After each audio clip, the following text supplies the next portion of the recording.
You know, it's funny, half the reason we picked today's story is because it feels like the perfect welcome into the world of Where Nightmares Live.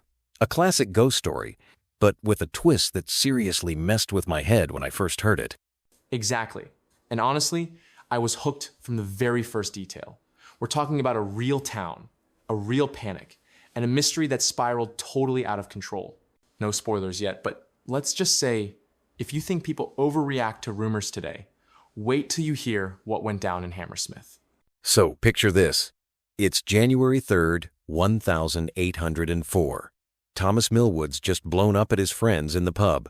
The whole town's buzzing about these supposed ghost attacks, but he's convinced it's all ridiculous, just mass hysteria. That's what cracks me up about Thomas. He's rolling his eyes at all the drama, but the second he steps outside, everyone's acting paranoid. Two random guys are patrolling with a club and a pistol like, can you imagine running into that on your way home? Seriously. And Thomas, being Thomas, basically shrugs it off. But what really gets me is how the town's paranoia seeps into every single interaction. Even his own sister makes him prove who he is before letting him inside. That vibe is just so tense. It's wild, right? And you can really feel how exhausted he is by it all. Every conversation, did you see the ghost? He's stuck in this loop where no one wants to talk about anything else, and he's trying so hard to stay grounded until things take a dark turn. Here's where it gets intense.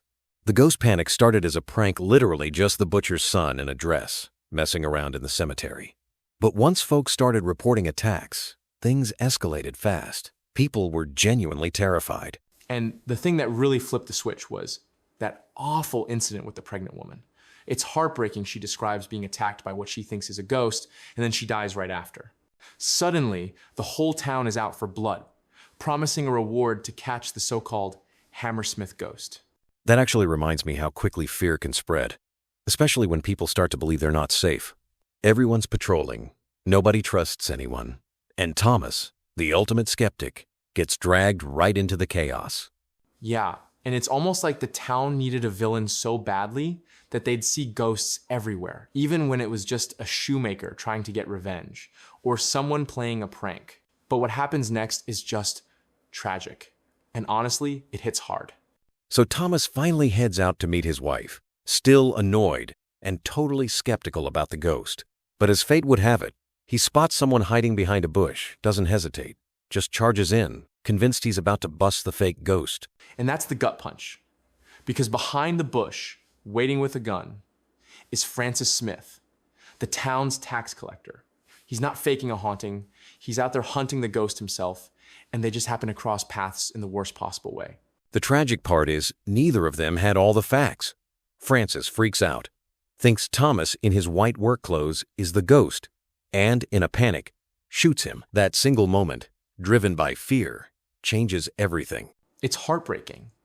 And what makes it even messier is the chaos that follows the crowd rushing out and grieving over her brother, the confusion about who or what they've actually found.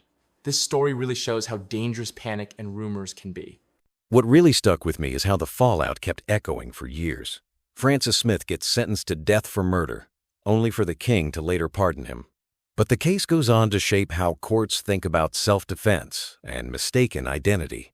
Yeah, that's huge. You're allowed to defend yourself if you genuinely believe you're under threat, even if you're wrong. But beyond the legal stuff, finding out the actual ghost was just the town's shoemaker out for his own petty revenge, that's almost stranger than fiction. Honestly, it's the perfect Where Nightmares Live story. Real people, real consequences, all spun out from fear and misunderstanding. Makes you wonder what other legends might have roots in something just as human, right? Completely. And for anyone who loved this tale, the book is filled with stories that blur that line between folklore and reality. So grab yourself a copy and prepare for a few sleepless nights. Trust me, your nightmares are only just beginning.